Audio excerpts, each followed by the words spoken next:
composting is heavily regulated by the State Department of Health, which is the permitting authority. Facility permits may be approved after review of design, throughput, location, and impacts on neighbors prior to the facility being operational. The State Department of Health is also responsible for inspecting compost facilities to ensure permit compliance. My second point today is regarding tipping fees. According to the county's FAQs, tipping fees are scheduled to go into effect. Could you please summarize on I'm doing that right now. Thank you very much. Tipping fees are going into effect April 1st, 2013. This is a positive step for stimulating competitive market and achieving the county's zero waste goals. These tip fees allow commercial and private composters to offer lower rates, which could divert waste away from county facilities. Without tip fees in place at taxpayer-subsidized facilities, it is hard for alternative composters to cover operating costs when competing in the local market. Moving on to Communication 53, I'd like to highlight the costs of the proposed organics contract. Some numbers to consider regarding costs for the duration of the proposed contract are a low projection of 546,000 tons. Excuse me, Mark. I'm sorry. On Communication 53.2, yes. It's on the postponement. Could you... I had it as the communication from the Finance Department. For the authorization of funds. 53.2 on the agenda? Communication 53. It's not on the agenda, Mark. I'm sorry. It's 53.2, the companion reso, to the reso. Right. This is from the Finance Department authorizing... It's on the, yeah. It's on the postponement.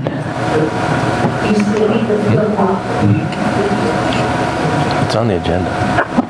Okay. All right. Moving just on wanted to clarify. I'm sorry. Communication 53.2. I'd like to highlight costs of the proposed organics contract. Some numbers to consider regarding costs for the duration of the proposed contract. A low projection of 546,000 tons of compostable material will be generated island-wide over the next 10 years. At $70 a ton plus $16 to $20 million in startup cost, you're looking at $58 million over 10 years. At $90 a ton plus startup costs, you're looking at $69 million over 10 years. Keep in mind that for each additional 10,000 ton increase, you're looking at a cost increase of $700,000 to $900,000 per year. If diversion rates reach 100,000 tons per year, or 1 million tons per 10 years, this results in an annual operating cost of $7 to $9 million. Currently, the county is landfilling 114,000 tons of organics annually. Including startup costs, the overall cost to the county could be estimated up to $90 to $110 million for the course of this contract. These are vendor costs only and do not include the county costs to sort and haul materials that are collected. If the county approves both 5-year optional contract extensions resulting in a full 20-year contract, these figures will double. Another factor in these projected costs is population growth. According to charts as provided in the Integrated Resource Solid Waste Management Plan, by 2025, the population will be around 216,000 residents. The additional 40,000 residents will produce over 100 tons per day of organic waste. This will add $2 to $3 million annually to the cost of the contract. This is in addition to figures provided earlier. It is important to note that the only significant differences between Resolution 34-11 and 31-13 is the removal of a price cap and a significant increase of projected startup costs. As county contracts are currently written, all waste generated or collected at county facilities are required to go to the current contractor, even if cheaper options are available. County RFPs should include clauses to allow for future potential cost-saving opportunities. This helps level the playing field for alternative recycling facilities. In conclusion, prior to releasing the new RFP for organics, the county should change the zoning code and implement tipping fees. These combined changes will decrease organic waste streams for the county to manage, save the county tens of millions of dollars, support local businesses such as landscapers and farmers, and result in better service to the Big Island community as a whole. Thank you for your time, and please consider my testimony during your discussions. Mahalo. Thank you, Matt. And we also have your written testimony. Hilo, would you go ahead with your next testifier? Who is it? Thank you, Madam Chair. Our next testifier is Mr. Tim Reese, representing himself, and he will be speaking on various items. Thank you, Madam Clerk and Madam Chair and the Council of Hawaii. Boy, that was some good testimony, and if more people interested in this mulch to compost RFP came forward, we really get some better information out here. One of the keys that I have in this whole proposal is, it came forward in the gentleman's testimony before me, the cost of the county to sort the material. To go from mulch to actual composting, you need a high level of sorting. You can't just give the guys a bucket of muck or a container full of muck and say, here you go, have at it and have fun. He's got to pass composting standards. The material needs to be fairly clean when he's finished. And as the testifier correctly stated, the material is guaranteed by the county, a throughput amount, which is very close to the current amount of our green waste. That in itself is a little bit dangerous if you look at the prior year numbers of how the green waste fluctuated up and down. We could end up paying the contractor, if we can't supply them enough material in this contract, to do nothing. We will pay them as if they accepted and either mulched or composted. By the way, the RFP is written that by the second year. One of the big flaws in this RFP is that by the second year, what it does, it tags the price to the vendor that the county pays for accepting green waste to accepting green waste plus all the other food items. It's no longer separated. In the first year, they accept only green waste and untreated wooden pallets. So where we're treating the green waste and untreated wooden pallets at $42 a ton, in the second year, you can expect that price to forever be probably in the neighborhood of $80 or $85. By the way, the $70 cap, investigating this very well, by the way, I wish I were paid for my efforts. The $70 price cap never was a real problem. That is shabai from the administration. The real problem with this whole concept is we cannot supply enough material. In a recent article, Greg Goodale, Solid Waste Division Chief, said that he tells you that there's 60% of total waste stream is compostable organic material. Then in this article, he says he's shooting for another 12,000 tons could be diverted annually by fulfilling this RFP and contract. Well, you know what the problem is? We have one sort station in East Hawaii. It used to be the reload facility, and that's really what's going on here. Everything's going to go to West Hawaii, folks. If you can't read between the lines, please do your due diligence. They can Mr. only... Reese, please summarize. I'm sorry, please summarize. Yes, ma'am. And ma'am, I'm speaking on communication resolution 31.13. I will also be speaking on 53.2 communication. Thank you. Okay, I got rattled there. I'm sorry. Let's see. In 1 year, they can only recover 1,000 tons. Nobody's asking Mr. Goodale or the administration, where will the additional 11,000 tons he's speaking of come from? And where will the additional amount way above that gets close to 60% come from? We're going to have to Thank do you, Mr. Reese. Yes, ma'am. Now I'm going to speak on communication 53.2. This was a letter from Dora Beck requesting for, I believe it was a personal matter, to postpone this resolution consideration. Well, I want to thank her for doing that, and I understand there might even be a request to postpone this again.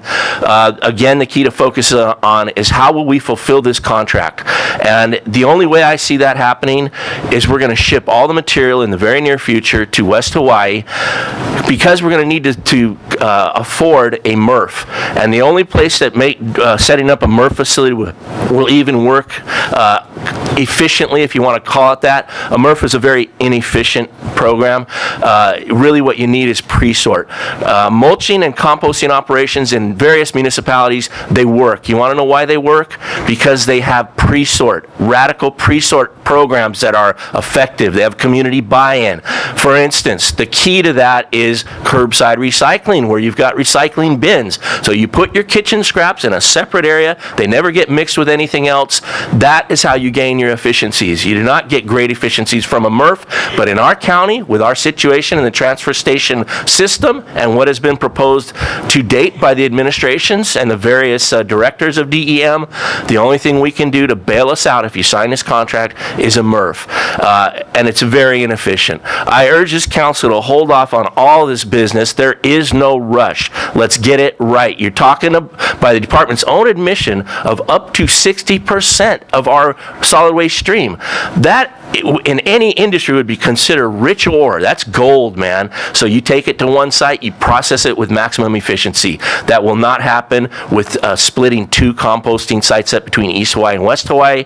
As you know, East Hawaii is surrounded by the little red fire ant, which right now is not a problem for the mulching process because the material is moving in and out at a rapid rate, a matter of days. When you go to composting, material will be sitting there for probably 6 weeks. That is a very serious consideration. It must be addressed. These things have to be taken care of. Again, you've seen my look into the future.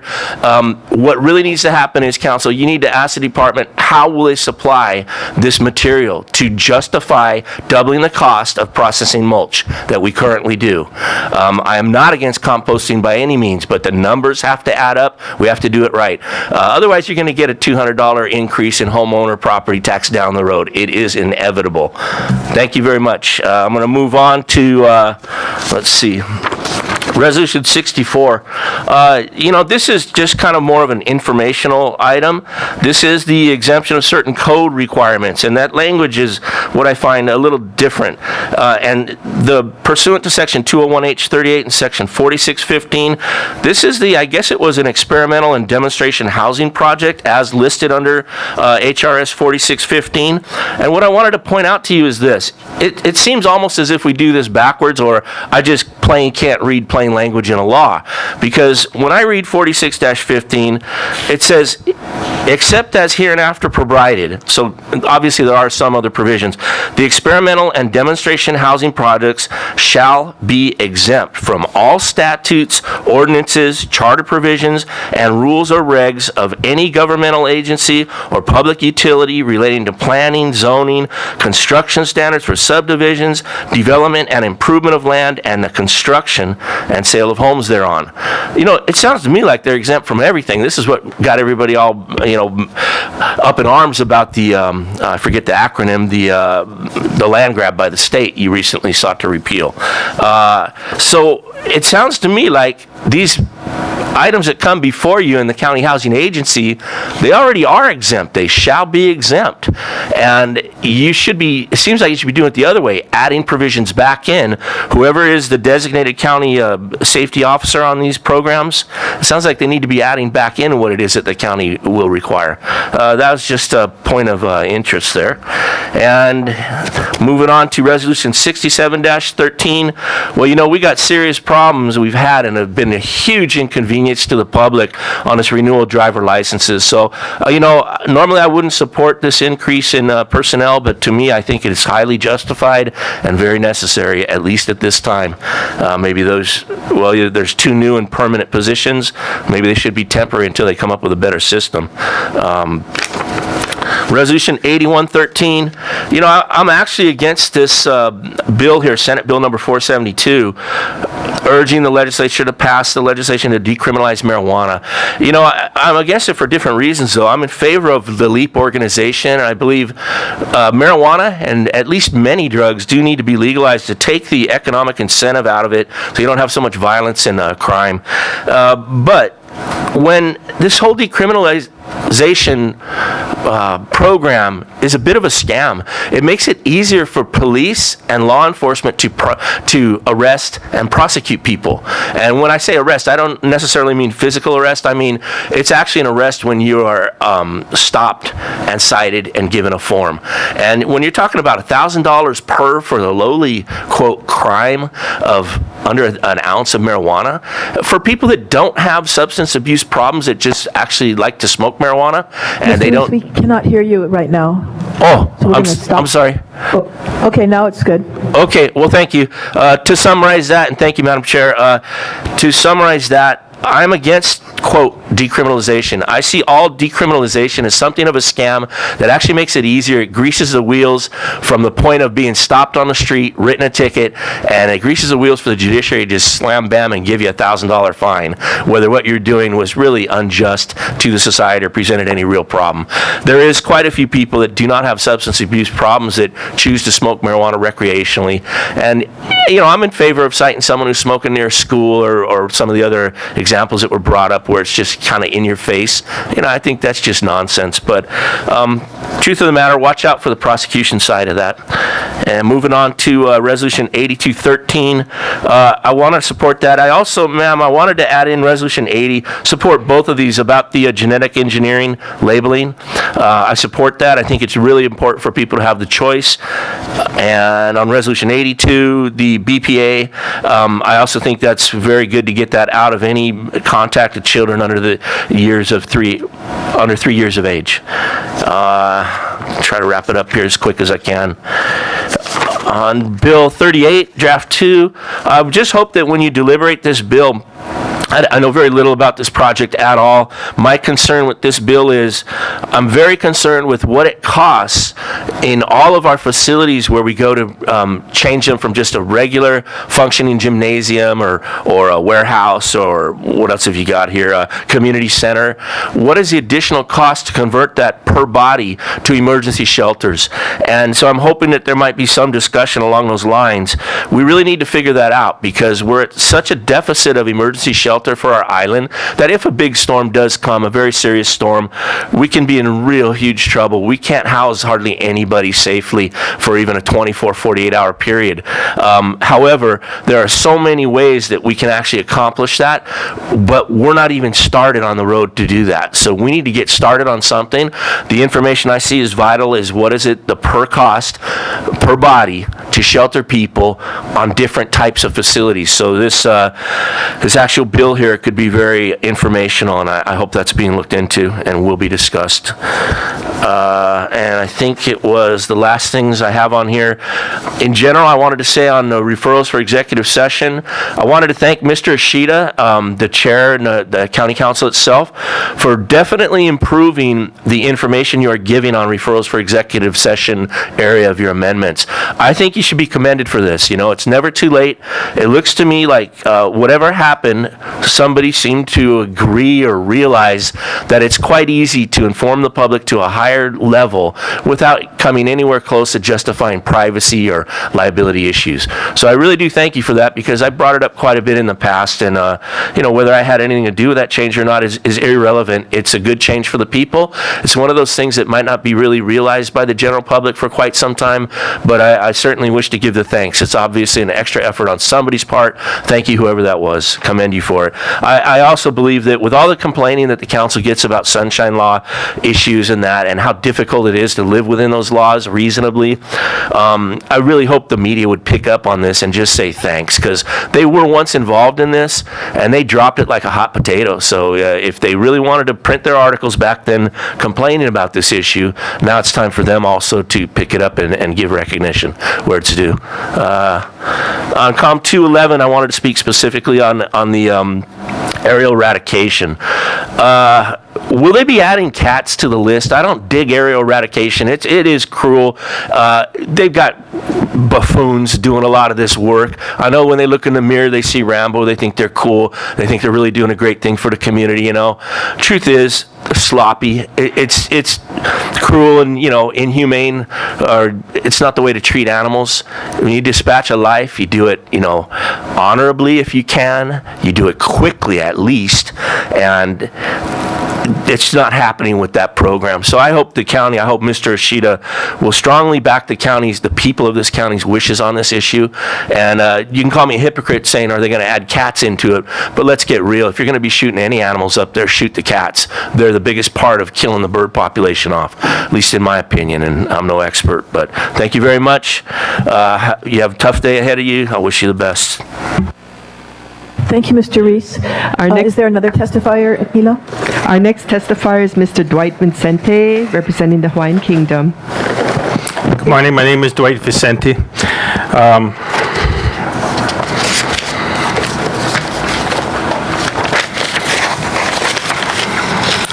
Communication 209. Excuse me, Mr. Vicente, be sure to put the, speak straight into the microphone, because we lose the sound otherwise. Okay. Okay, on Communication 209, you got to remember this developments here are all based on the Northwest Ordinance of 1787. It was designed to occupy lands that did not belong to the United States. These lands that that are here are either designated crown or government lands within the jurisdiction of this kingdom and not the United States. So that's why you're having all these problems with land, no land title. Well, land title is in the name of Hawaiian Kingdom, but the people developing don't have title or a contract.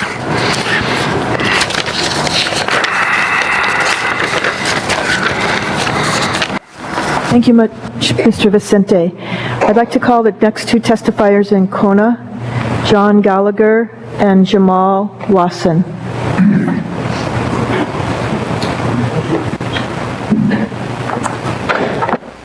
Mr. Gallagher is speaking on Resolution 81-13 in opposition. Yes, good morning, council members. My name is John Gallagher, you might have heard. I am a recovering drug addict. I've got 25 years in a 12-step program, and I've lived here in Kona since the mid-'80s. And I'm not going to read statistics. I'm just going to let you know that I'm in the front lines. I deal with some of your children, some of your cousins' children. I deal with the ones that are robbing your houses. And the marijuana issue, the legalization, I prayed for that. Back on the East Coast for many years, I prayed for that. Today I know it is a wrong step. I know deep in my heart, speaking to you, it is a wrong step. If we can hold off, just not even crack that door open right now and get a little more research, the medical marijuana members that need it will get it. The 4,000 other ones here in this county, the ones I work with, I'm a contractor, I have strong, able men who have medical marijuana cards just so they can get high without a hassle. Legalization right now is not the solution. And the marijuana that's out there right now is deadly. It is potent. I'll just call him Sam. I deal with a 17-year-old right now personally in a private school right here in Kona who can't stop smoking weed. He's ready to go to college. He wants to do all that, but he gets so stressed out, he just says, I can't do it. And he goes and gets high. And that's his solution. We legalize this right now. We're telling everybody we're following suit with California. We're following suit with Colorado. I believe in a drug-free Hawaii. I believe in it. I'm not going to stop. I'm passionate. I believe that we have the power to let the rest of the country see what we're doing, saying, you know what, it's not okay. It is more important. We're not going to get tax dollars. Alcohol and tobacco has proven that that's not going to happen. It won't happen. The jails here in Hawaii, 0.1 for simple possession. We're not locking up a lot of simple possession people.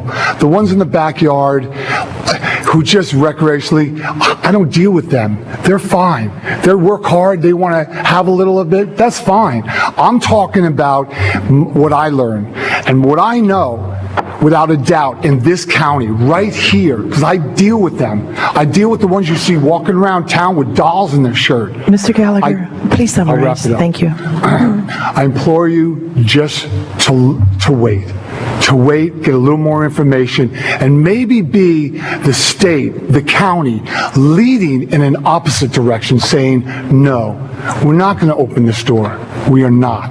Thank you for letting me speak. Thank you very much. Mr. Watson is speaking on Resolution 81-13 in opposition. I'm Dr. Jamal Wasson, and I'm a licensed practitioner for mental health and substance abuse in the state of Hawaii. I'm also the Department of Transportation substance abuse professional. You know, there's a real concern here. They've already screwed the medical marijuana issue up, and because the American Medical Association is real clear on that. Because it's Schedule I drug, there's only been 320 studies done that actually can prove any real significance of medical marijuana. So we're still behind on that, and we have so many people that are already using medical marijuana, like the gentleman here said, to get high. 350 people who use it for the right reasons, for cancer, multiple sclerosis, or certain chronic pains or AIDS. That's all we got, like 350 out of almost 11,000. This is ridiculous. So now what we're about to do is legalize marijuana. We're sending out another message, because I get people right now who come in for a treatment that get out of jail, They go straight down, get the medical marijuana certificate, and they say, I'm good to go. I got people who abuse their children, don't go to work, who smoke medical marijuana, they get busted, they get their certificate that says, oh, I'm legal now. That does not meet the criteria for substance abuse at all, because they are actually addicted or abusing. However, once they get that card, they say, well, now I've got this card that says I'm actually okay. Now, you can't prescribe medical marijuana because you can't get the dosage or the time or amount of condition to be used, and that's the AMA, that's the American Medical Association rule. You cannot prescribe it. So what do? They're recommending it. So therefore, people are actually misusing that. We know that. Now we're going to say we're going to legalize it, or not necessarily legalize, but decriminalize it. 1,000, we can use $1,000 fine. Hey, people are already doing it. That's just a get out of jail free card right there. That means now I'll pay you $1,000, and I'll just get smart. I won't do that. Do you know that over 50% of our children, of the people using marijuana, are adolescents? They did a study in New Zealand that says from the age of 13 to 38, they did a study, a 25-year longitudinal study that shows is an 8-point drop in the cognitive abilities for adolescents. What are we going to do to our kids? We've already got people now saying it's not a problem. So they're smoking with their family members. It's not a problem. We're saying, hey, it really isn't a problem, because you know what? You're going to get fined $1,000. It's really okay. So we'll color our highways. We've already done that with alcohol. We say, well, it doesn't cause a pulmonary respiratory problem. That's not true. They don't smoke enough yet to have real studies done on that. There's only 300 to 20 studies, clinical studies actually done, and they are saying it does cause a problem. So I'll go ahead and summarize by saying this. There's an old saying, if only we knew now, then what we know now, we won't do this. Well, we're here right then. This is the then right now. Please summarize, Doctor. Thank you. Okay? So I hope that you will not, and you will fight hard to not allow this to happen, because it will cause a problem for our keikis. Think about our children of Hawaii. Don't do this. Thank you. Madam Chair, are these two gentlemen, are they going to stay? Sirs, would you be able to stay? I'm going to take this item out of order on our agenda, so I'd like to ask you to stay. Council members have requested that. You too. Thank you. Are there other testifiers in Hilo? Madam Chair, we have one more testifier. Okay, you can go ahead with your testifier. Our next testifier is Mr. Vincent Gallagher, and he is here to comment on Resolution 81-13.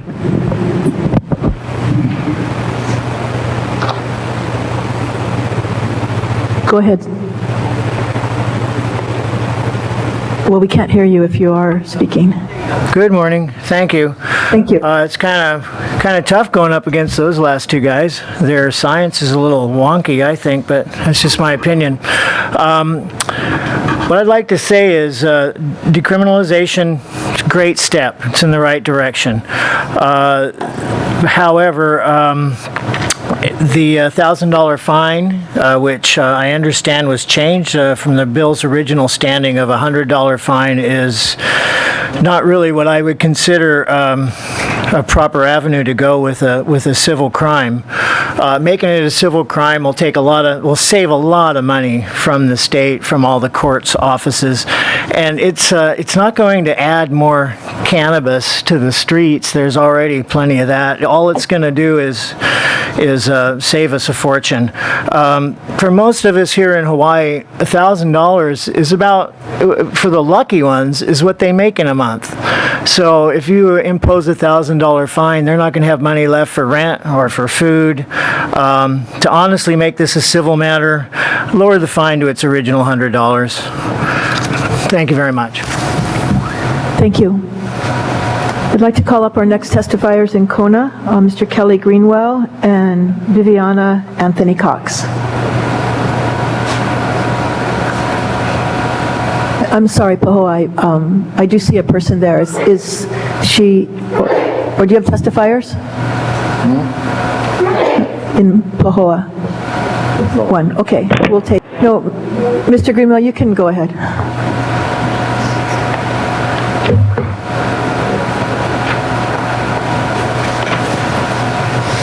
Or would you like to start, Viviana? Since the microphone's in front of you. Oh, okay. Thank you. You can state your name. My name is Viviana Anthony Cox. I want to talk about Resolution 8113. And I just wanted to say that I've grown up here. I've been here most of my life. And I wasn't born here, but I was born in a place where things are really hard, a place where there's a lot of violence, a place where you can't be safe. And my mom brought me here and left everything behind. She left everyone she cared about, all her family, all her friends, just so I could be safe. And I didn't have to be around drugs or violence. And I'm just asking you to consider just really not doing this, because this is my home. This is a safe place for me. Thank you. Thank you. Thank you. Mr. Greenwell is also speaking on Resolution 8113. Go ahead. Good morning.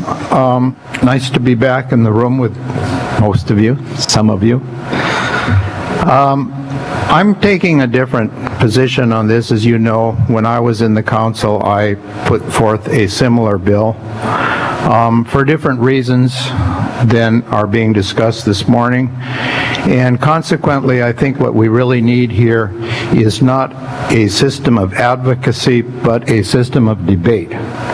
This is a very important issue. It's an important issue because in 2008, 63% of the people who vote in this community voted for a least priority for marijuana enforcement.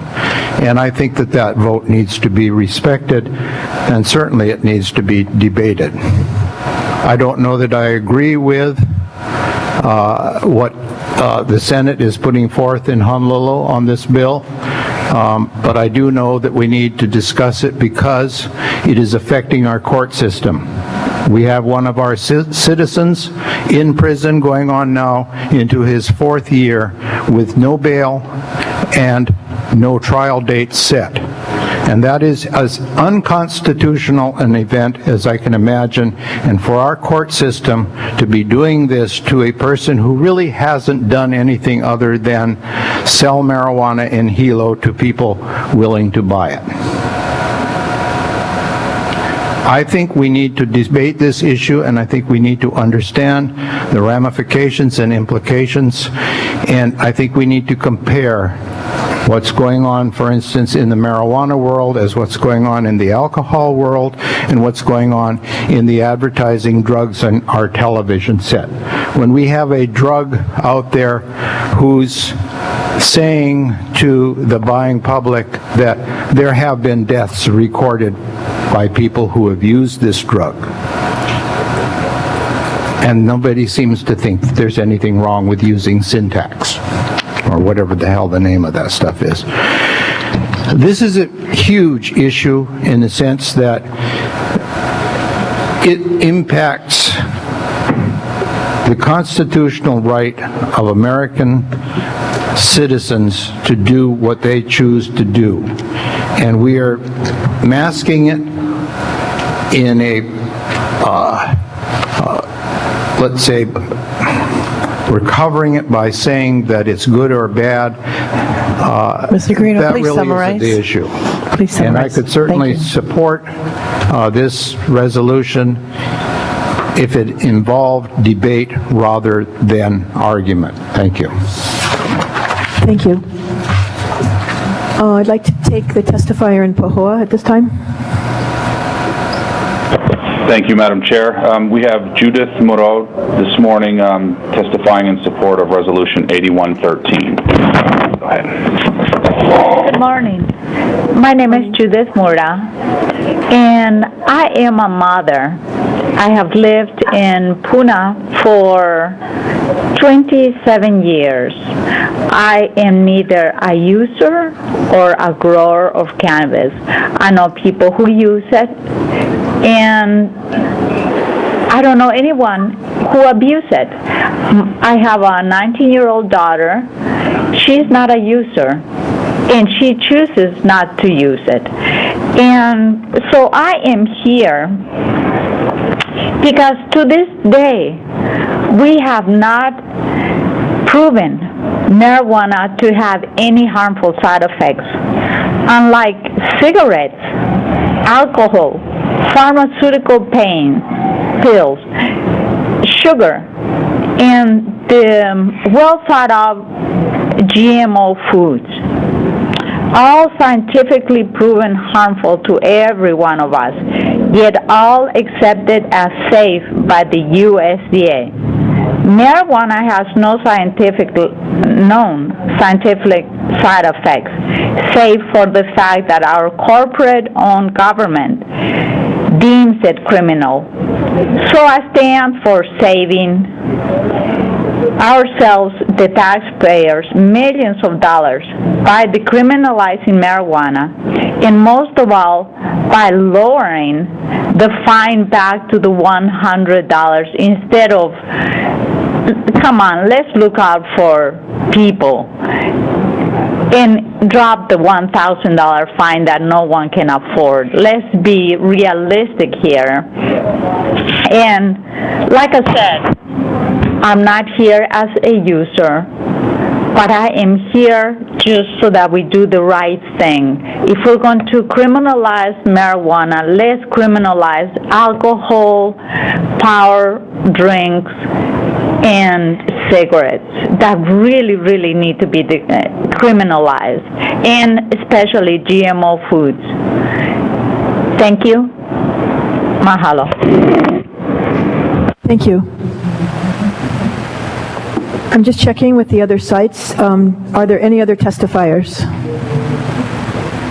None in Hilo. Thank you. None in Waimea. Okay. Thank you. I believe we have another testifier in Kona, so we're going to take that person next.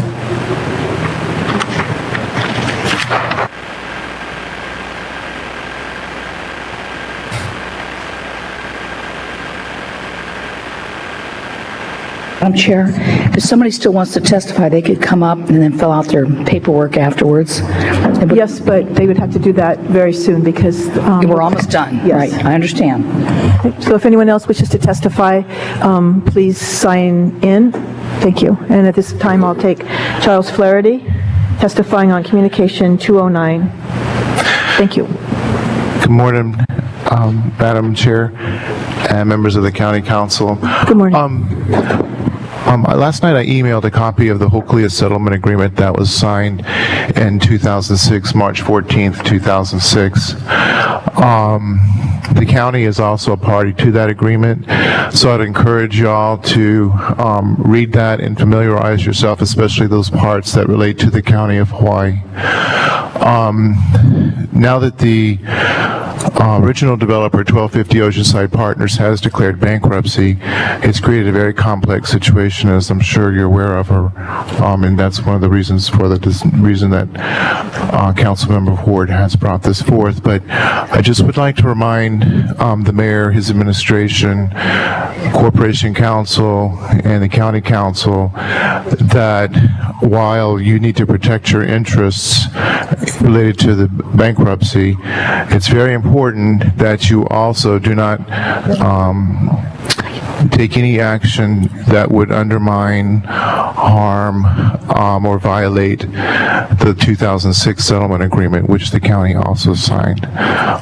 So that's what's making this very complex, is trying to balance the best interest of the settlement agreement versus the situation that's been created by the bankruptcy. So basically, I'm just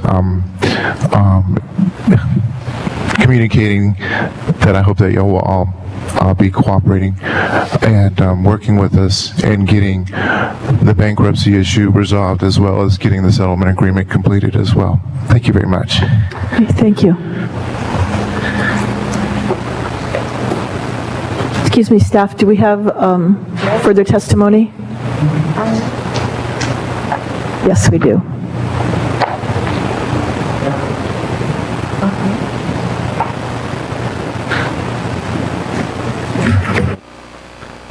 Mr. Greenwell. Good morning again. I'm going to be talking on the composting issues. There are two bills starting with 3113, and I'm not sure what the numbers on the other one are, but basically,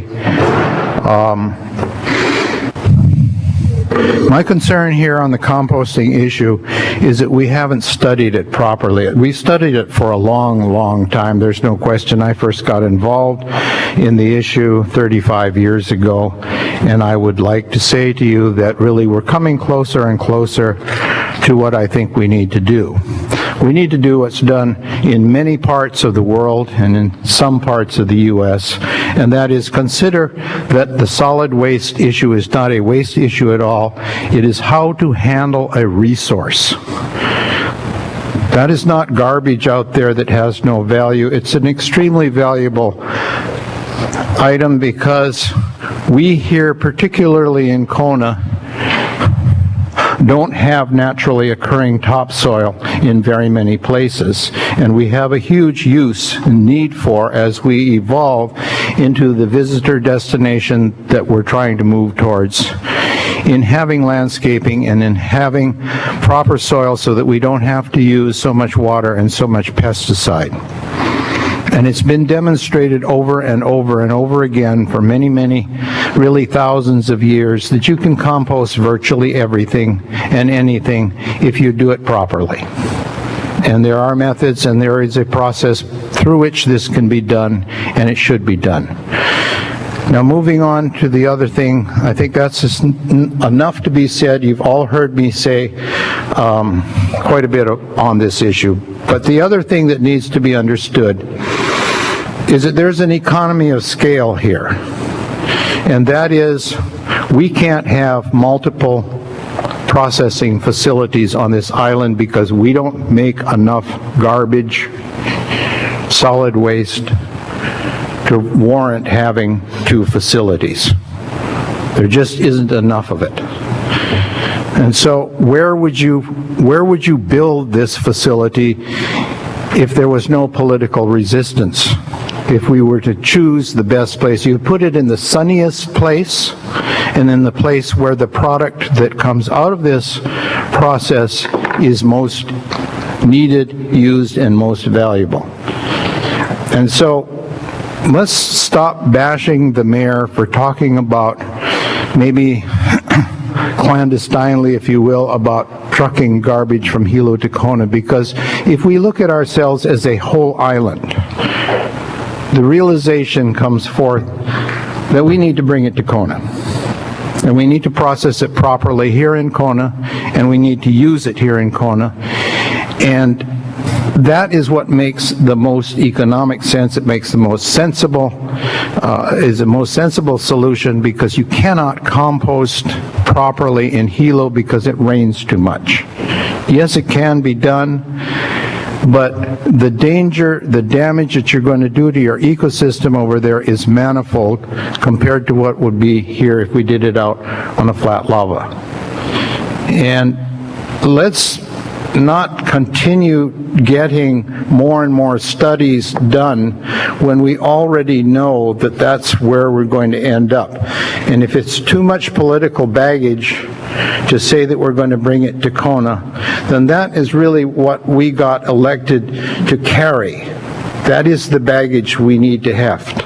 And let's not be afraid of it. Let's look at this as probably the best opportunity to handle something that is most valuable in our community. Thank you very much.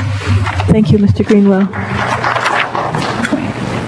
I'd also at this time have Captain Richard Sherlock and Captain Chad Bosque who wish to testify.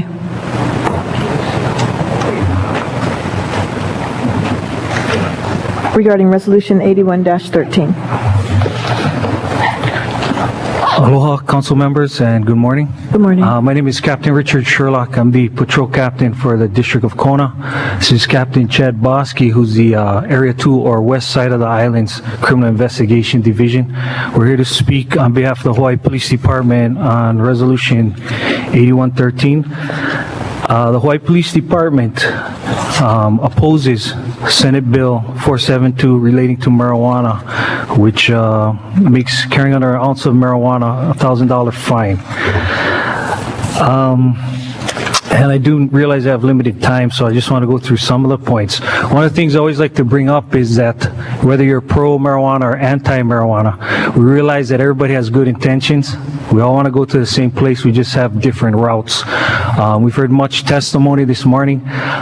Some of it is, and I've heard it myself, you know, I have friends who say, I have a mother-in-law who's sick with cancer, and that's the only thing that helps her pain is the marijuana. I have friends who are working, functional members of our community who smoke marijuana and they go to work every day. The main issue I want to bring up is, number one, we do have a medical marijuana program in place right now. Those who need it for medical purposes do have access to it through there. The second part, and fortunately and unfortunately, a lot of the people who testify here, and I'm not trying to pigeonhole them, are speaking out of what they see through their front door, what is in their family, what they can see out their front door into their yard. Unfortunately, that's why police department, our officers on the street go way beyond the front door. We go down the street, we go to the mall, we go to the park, we end up in the alleys. We see the social issues that come from decisions or messages we send like this. And our job is to keep not only the community safe, me as a district commander, to keep my officers safe. And what the main thing we want to get to is, what is the message our state or the county sends out by decriminalizing marijuana? Of course, it's a $1,000 fine. It makes it a civil infraction. But most of our community is going to look at the front headline on a paper. State of Hawaii decriminalizes marijuana. I'm guilty of that myself. And to me, what that looks like is, we're saying it's okay to smoke marijuana in the state of Hawaii. It sends a message to our youth, and it's as testified prior, it sends a message to the whole country. And I'd like to, as being the district commander in Kona, I had the opportunity to sit on some problem-solving boards, which currently Council Member Ford, Eoff, and Kanuha, regarding one of the biggest problems right now in this island or county, which is homelessness. Captain, please summarize. Yes. Thank you. And let me summarize real fast. I'm not saying marijuana causes homelessness. Please don't say that. But during these meetings, one of the issues that came up is one of the members had sat on a plane flight with a person coming to Kona, Hawaii, who was coming here to be homeless. And that member had asked, well, why are you coming here? They said, Google the best state to be homeless on the internet. The number one result comes up to, and you guys can all do this, Google it, best state on the best state to be homeless in. It comes up to the state of Hawaii, more specifically recommending Kona. And it bullets the reasons why. Warm weather, that's a good thing. Friendly people, that's a good thing also. But among this list of things, way at the bottom is the opinion that the Big Island is marijuana friendly. And that is with our current lowest law enforcement of priority ordinance. I have to think ahead, and this is just one issue. What happens when we decriminalize marijuana? What will that attract? What is the message that sends out? And again, I like to say, we're not saying that marijuana causes homelessness, but it is one of those social issues. Mahalo. Thank you. Mr. Busky? Madam Chair, Yes. Captain to stay. Will you be able to stay for a little while? Yes. We will take this item out of order. Thank you. Okay. Anybody else would like to testify at this point? Seeing none, then we were going to, if no objections from the council members, I'd like to take just a short 5-minute recess, and when we come back, we'll take Resolution 81-13 first, I'm sorry, we're going to take the confirmation of Mr. Sonny Shimaoka first, since he's here, and then we'll go to Resolution 81-13. All right, then we'll take a 5-minute recess at this point.